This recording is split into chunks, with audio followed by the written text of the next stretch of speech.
We've all been there, that stomach dropping feeling of anxiety, the heavy feeling of guilt, or the feeling of inadequacy. I know I have. It's not fun to feel like that. Actually, guilt is toxic, and anxiety can make you feel like, well, absolutely horrible. But there is a solution. However, first we want to be able to recognize that guilt and anxiety. Like any thief, they come shrouded in secrecy and cloaked, almost stealth, bent on destroying our joy. And often we don't even recognize when or what's happening until the damage has become noticeable or irreversible. You know, I want to welcome you here today. But before I do that, just stay tuned and we'll be right back.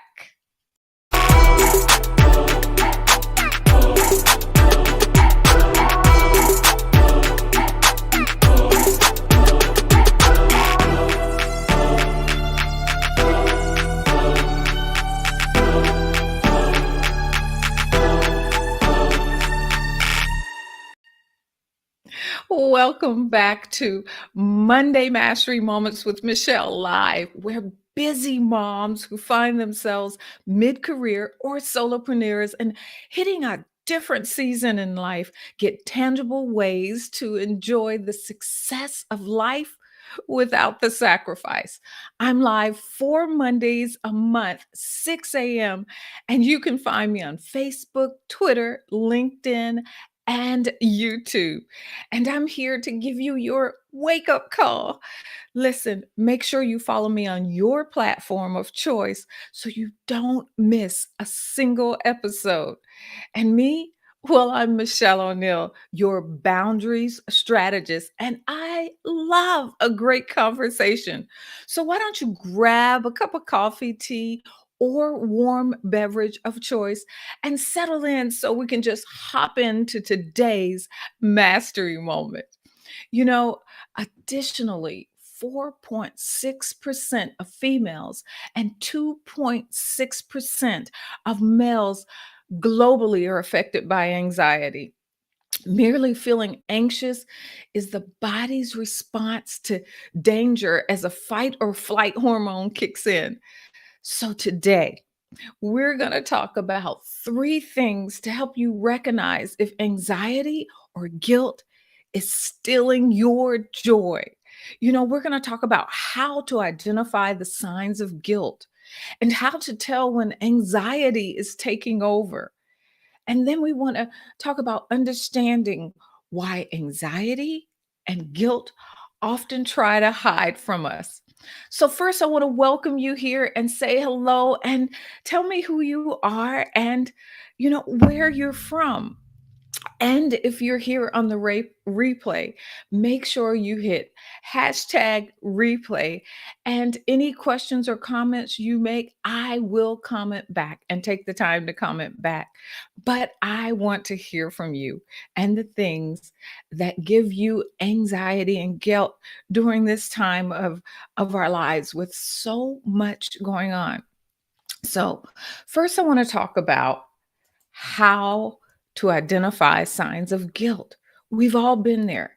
But I want to clarify that there's a difference between guilt and shame, and they're often confused, right? Shame is usually a more intense feeling is that than guilt. We often feel shame when we feel worthless or defective. But guilt is that feeling that you have that you've done something wrong, but it's not that intense as shame. It's not that intense shame. So the difference between the two is how we react to them. Now, guilt is when you feel bad for your actions and you have a desire to make amends or make restitution with the person or the people that you wrong. But shame? Shame is when you feel bad about who you are and you want to hide or escape from those around you. Well, today we're talking about guilt, not shame. So what causes guilt? Guilt is one of the most powerful human emotions. It's also one of the most misunderstood and underaddressed emotions that we feel. When people feel guilty, they often think about what they did wrong, not just then, but over and over again. We revisit those guilty feelings over and over again. And sometimes we do berate ourselves for making the wrong choice or saying the wrong thing. That's guilt. We feel guilty when we have done something that goes against our morals or our values. And it is often confused with shame or embarrassment. But guilt, like I said, is completely different from shame. Guilt is the feeling of responsibility for something bad that has happened or for something that we have done wrong or haven't done. A lot of times we think that guilt is something that we've done wrong, but it's not what we've done. Sometimes it's those things that we haven't done. It's feelings like you've done something wrong, or feelings like you need to make amends with someone, like I said earlier, or feelings like you've disappointed someone, that you haven't lived up to their expectations, or feelings of embarrassment about what you've done.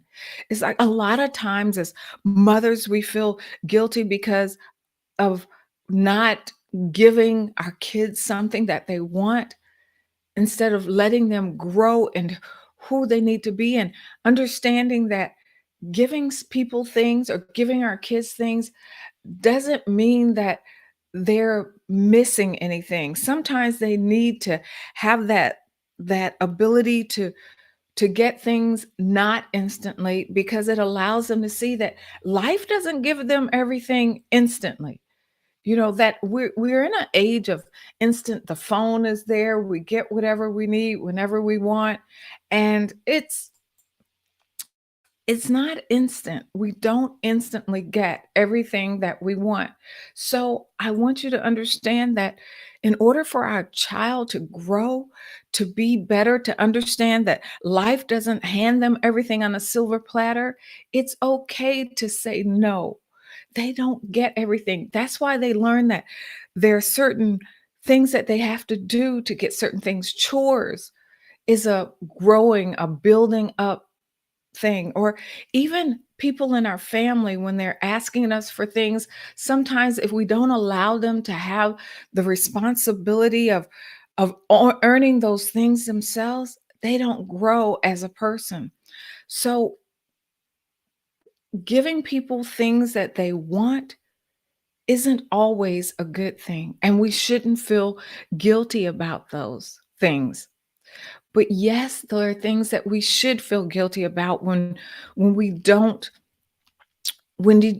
treat people the way that they should be treated, or we're not living up to how we know we should, when we have certain morals or values and we let others sway us in a way that doesn't feel good or we know isn't right. Absolutely. That is the right time of guilt. So there is a right guilt and a wrong guilt, but we have to be able to distinguish between the two. When is it all right to feel this twinge of guilt, but not go over it over and over again? And then we want to talk about our point number two: how to tell when anxiety is taking over. Now, anxiety can be harder to deal with, but there are ways to manage it. It's all about managing anxiety. Sometimes we just deal with it on a daily basis, but it's the amount of anxiety that we deal with. Anxiety in small forms and some forms is a good thing. Sometimes that anxiety can be maybe not really anxiety, but excitement. And so sometimes our excitement is, how do you say, um, shrouded in anxiety, but I don't think shrouded is the word that I want, but you know what I'm trying to say. I know you know.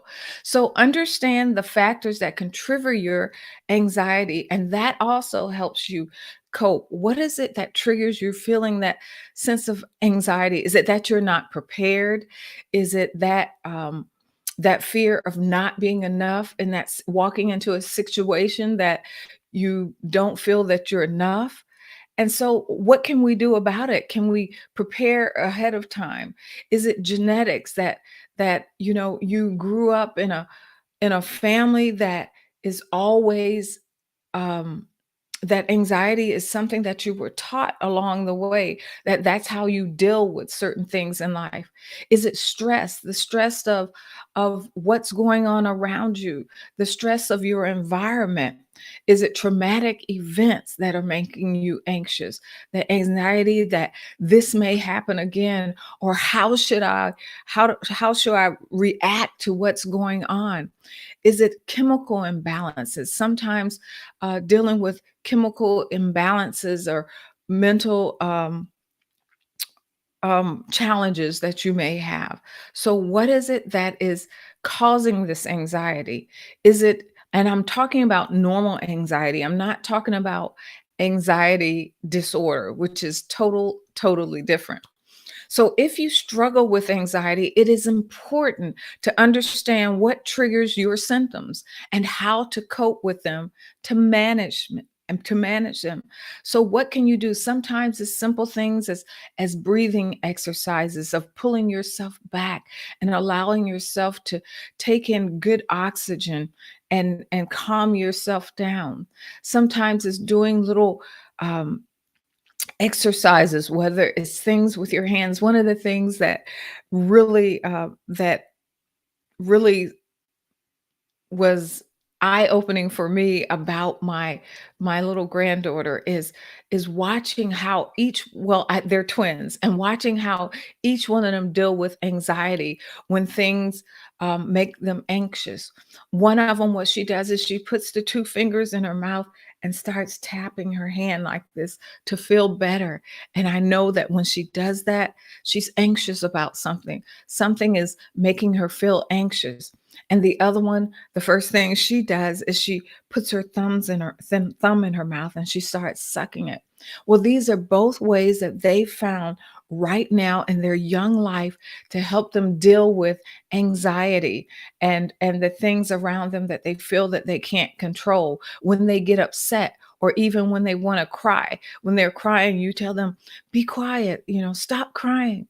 This is what they automatically start doing to calm themselves down. So, what things can you do to manage and cope with your anxiety? Counting to 10, counting 10 backwards, breathing, doing breathing exercises.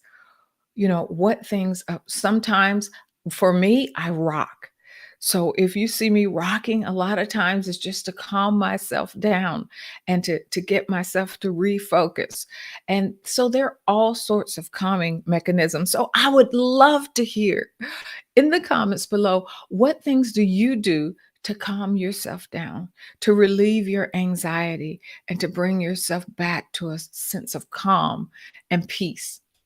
So understand the other thing we want to do is understand the role of anxiety in our life. Is it fear or is it excitement? Understand where this anxiety is coming from. Are you just overexcited and you just need to calm yourself down from this excitement? And excitement is good, but you want to be able to control that also. Or is it fear? Is it that fear or flight type thing that's overcoming you? Does it propel you forward? Excitement does. Does it propel you forward? Or does it stop you dead in your tracks? And that usually is fear that is stopping us dead in our track. The fear of the unknown, not knowing what's right around the corner, not knowing if we can handle something, not knowing if we're enough. So, what is that anxiety? What is causing that anxiety? And thing is, anxiety, small anxiety in and of itself is not a mental illness, but it can be debilitating as one, just as debilitating as one. So I'm not talking, again, I want to impress upon you that I'm not talking about anxiety disorder, but anxiety that we deal with on a daily basis, or day, some just normal anxiety that we deal with. And then we want to talk about our third thing is understanding why anxiety and guilt often try to hide from us. Now, anxiety is a feeling of unease, such as worry, fear, or dread, going into a new situation, going into a new office situation, changing different aspects of your life. Sometimes, as we move into a new season of life, or we see those in our life, our husband, our kids, our friends, make changes in their lives, and feeling anxiety for them and what they may be going through. Those are different ways that anxiety show up in our lives. And guilt is an unpleasant feeling caused by your own actions or inactions. Remember, I said sometimes we feel guilty not because of what we've done, but because of what we did not do, or the actions of others. Sometimes we feel guilty because of something that we've caused others to do, and we know that we contributed to that action. So, anxiety and guilt can have a negative impact on our mind, body, and spirit. It's not just things that we think, but those things also can manifest itself bodily and in how we feel in within our soul. And the thing is, a lot of times it causes us to do that bury our head in the sand syndrome. If we don't see it, it's not real, but it is real. Don't fool yourself that you're not anxious. Don't try to fool yourself that you don't feel guilt. Own up to it. Call it out for what it is, and then look and determine, what is the source of this? Why am I feeling this way? Why am I feeling so anxious at this time? What are the things that contributed to this, led to this? We must acknowledge and understand our anxiety and the guilt that we feel to help us overcome them. Because if we can't see it, we can't fix it. And we want to fix it. We don't want to feel like this. At least I don't. When I'm anxious, I don't like feeling that way. When I feel guilty, I want to rectify what it is that I feel guilty about. I want to change it, make something different about it. So we want to look at anxiety and guilt as something that we can battle, something that we all battle with, and some of us on a daily basis in some form or another. But it doesn't have to debilitate us. I'd love to hear how you're fighting these two thieves, this anxiety and guilt in your life, how you are combating them when they come across your life. What things are you doing? I hope this live has given you something to think about as you go about your day and this week, how you deal with anxiety. And I hope that I've encouraged you to deal with it more in a head on fashion so that you can move throughout your day. I'd love to stay in touch. So why don't you join our community, the Monday Crew, where I share tidbits, tips, and techniques to master your Monday and your life. And you can find me at, let me see, at meet.michelleoneil.com/crew, and just join the crew. Look, I am so thrilled that you were able to hang out with me today on our Monday morning chat. You are amazing. And I hope you've enjoyed this live. If you haven't done so already, hit subscribe, like, or follow and register so you won't miss a single live in the future. You want to know what I'm up to? Make sure that you visit meet.michelleoneil.com And I have a free gift for you there while you're there. Let me know how I can serve you further and support you master every day like it's your Monday. Take care. Bye bye.